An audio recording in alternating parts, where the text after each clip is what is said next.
Allez, un peu de courage, ça sera vite passé. C'est qu'un scooter à 3 roues, on a déjà essayé. Punaise, il faut savoir. Allez go, aujourd'hui, puisque vous avez été nombreux dans les commentaires du Tricity 300 à me dire que le MP3 300 était le meilleur scooter 3 roues du monde entier.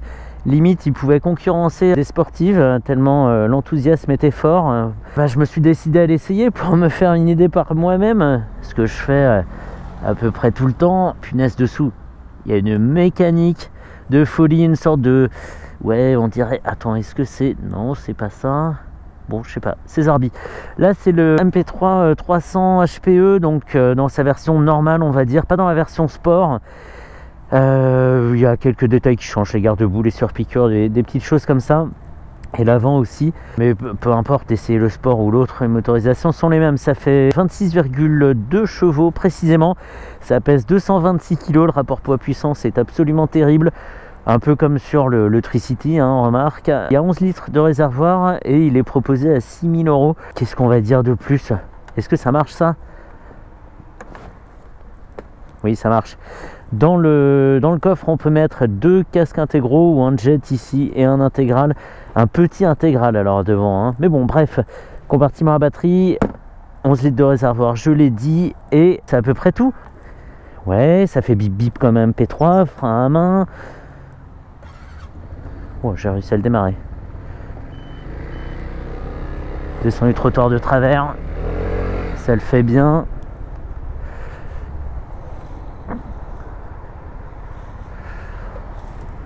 Pas super large aux jambes, c'est pas mal. Il y a aussi une pédale de frein. J'espère qu'elle sera un petit peu plus utilisable que sur le Yamaha. On va voir ça. Vous savez, je conduis déjà comme un scooter. J'ai une jambe sortie alors que ça ne sert à rien.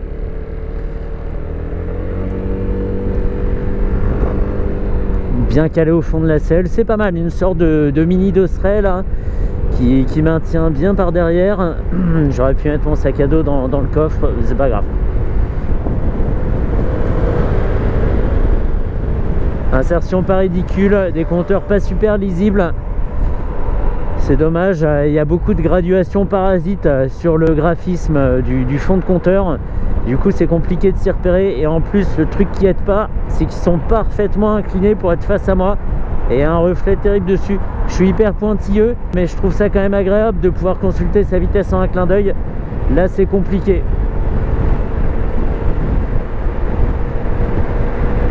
Il est à la pêche, il a une accélération qui est constante et assez importante.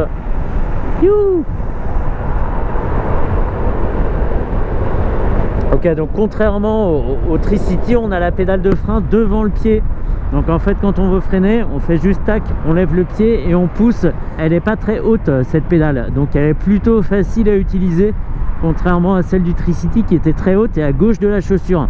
Donc ça faisait soulever la chaussure, décaler le pied à gauche, mais soulever de façon démesurée en fait. C'était vraiment pas pratique à utiliser. Et déjà, ce qu'on voit, c'est qu'il est beaucoup plus rigoureux que le MP3 500. À l'arrière, ça se dandine pas du tout. On sent un peu les chocs à l'avant, même quand il n'y a qu'une seule roue qui rencontre un KO, mais sinon là, c'est pas choquant. Là, il y a une petite recherche de trajectoire, hésitation. Là, c'est bizarre. Non, sinon c'est bien. On a toujours la petite boîte à gants ici devant avec la prise USB pour recharger le téléphone. Ça, c'est super pratique. Au moins, ça fait pas un fil qui vient du bas pour passer derrière le guidon. Donc ça, c'est pas mal. Serais-je en train de dire du bien du MP3? Et freine. Ah, merci. Oups. On va garder. Comme ça, c'est bon. Comme ça, c'est bon. Et effectivement, quand il est verrouillé, il bouge pas. Mais en même temps, la fourche n'est pas faite exactement comme le Tricity. Le Tricity, on a 2 fois 2 tubes de fourche. Donc forcément, il y a de la compression. C'est naturel sur ce type de disposition. Et là c'est verrouillé quoi. On peut vraiment pas bouger. Ah, ce bip bip. Tellement plaisant à l'oreille.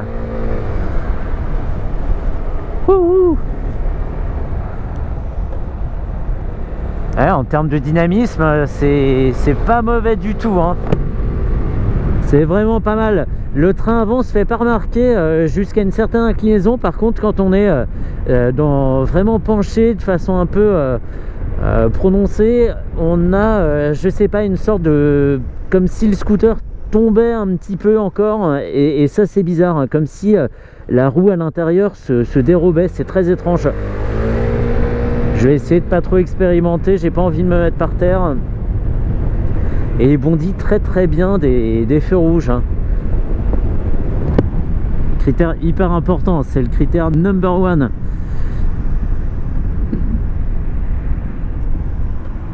Et contrairement au Tricity, on a l'instrumentation qui est reculée, qui est un petit peu plus reculée par rapport au pilote.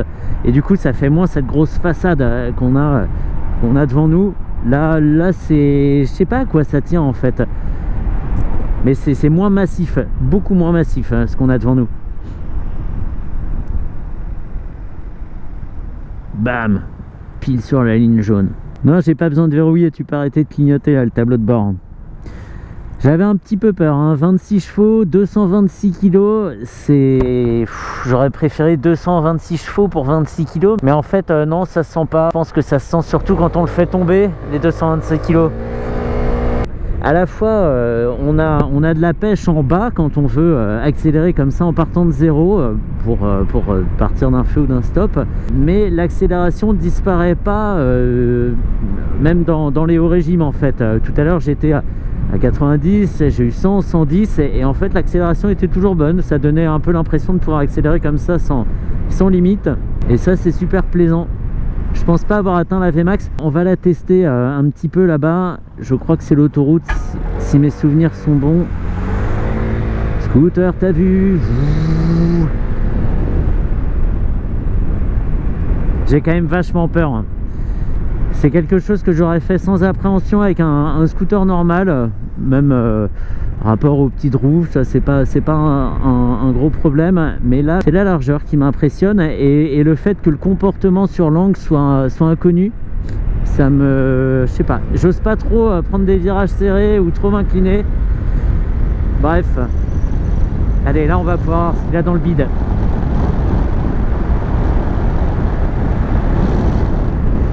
Voilà, accélération infinie, c'est pas vrai, hein. Il s'est bien calmé. Je suis à 110, à 7500 tours minute. 120. À presque 8000 tours, on va s'arrêter parce que s'il y a les flics au bout, je perds le permis. Produit convaincant, mais franchement, il n'y a pas de meilleur scooter qu'un autre. Là, c'est une question de sensibilité. Un petit point positif, c'est que celui-ci est plus étroit à l'arrière, bien plus étroit que le Tricity. Et ça me rassure dans la conduite urbaine, on va dire. Le Tricity était très large depuis le devant jusqu'au tout derrière. Et en fait, celui-ci va en s'affinant. Et pour se faufiler, c'est pas mal. Même si tout ce qui passe devant passe derrière, hein, logiquement. Mais je trouve qu'il n'y a pas de meilleur scooter. Et c'est pas pour être de mauvaise foi, hein, c'est juste que les deux sont des bons produits. Si le design du Tricity parle plus à un acheteur, il se tournera vers Yamaha. Et puis s'il préfère Piaggio, il ira chez les Italiens. Mais il y a pas, on perd pas quelque chose en choisissant l'un plutôt que l'autre. Voilà. La bulle ne protège pas du tout par contre. Enfin, elle protège, mais en fait le remous passe comme ça. Sur le casque ça va, mais les remous font le tour de la bulle. Et on n'est quand même pas bien protégé sur les épaules. Je vais essayer de pas me paumer.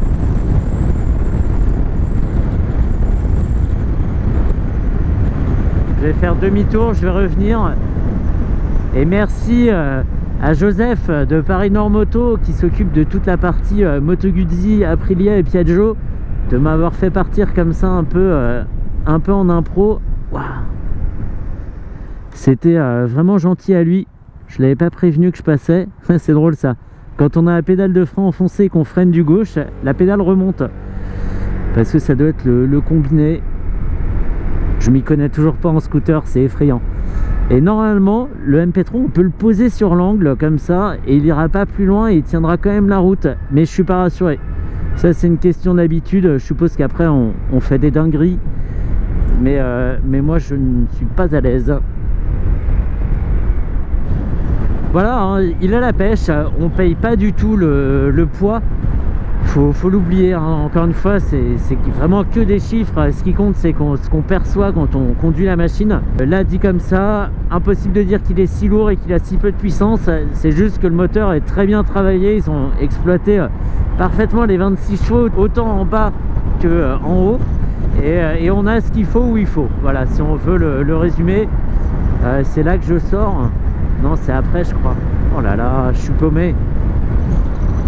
À chaque fois ça me le fait quoi. Bref, on va continuer. Donc voilà, bon produit, un concurrent parfait au Tricity, et l'inverse est vrai, le Tricity est le concurrent parfait du MP3. C'est une question d'affinité, hein. Franchement, il n'y en a pas un qui fait vraiment mieux le job que l'autre, et ça m'a réconcilié avec le MP3, et particulièrement le MP3 500 qui vraiment gigotait beaucoup quoi. Vraiment. Et celui-ci, pas du tout.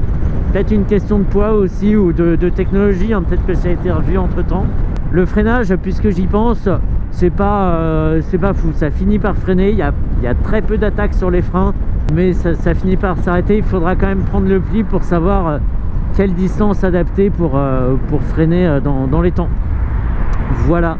Et non pas dans les temps, la mare, quoi. Les temps, le temps, quoi. Allez, go, finito. Wouh!